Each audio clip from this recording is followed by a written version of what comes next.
มันยังไม่ลูกค้ามาซื้อเครื่องเนาะยาลูกค้าเข้ามาระยะตายกันต้องมากตัวใหญ่โอ้นี่ก็ประมาณ10 โมงเนาะมันขึ้นบ่เดี๋ยวมันสิเดี๋ยวมันขึ้นบ่เดี๋ยวมันเอากันเป็นหยังเมื่อย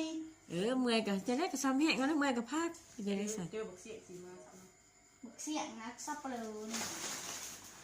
เมื่อยก็พักแล้วไปสิฟื้นตัวเองเนาะแล้วก็ตายเมื่อยนะเมื่อยดีโลเลยถึงหม้อใครจะมาไปกินบ่กับไปกินเยอะพี่น้องตัวเอง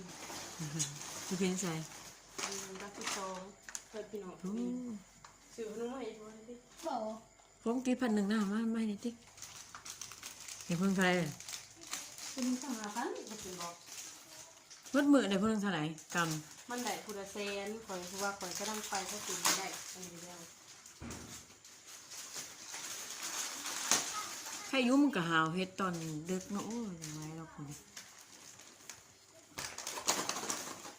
ชิฟัง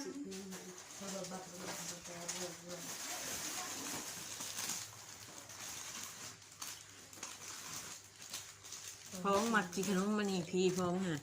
ฟันโอพี่ใช่เลยเมื่อไหร่นี่จะแบบเดียวกินกระโดดสื่อให้กินนี่ไปไหนลูกค้าแท้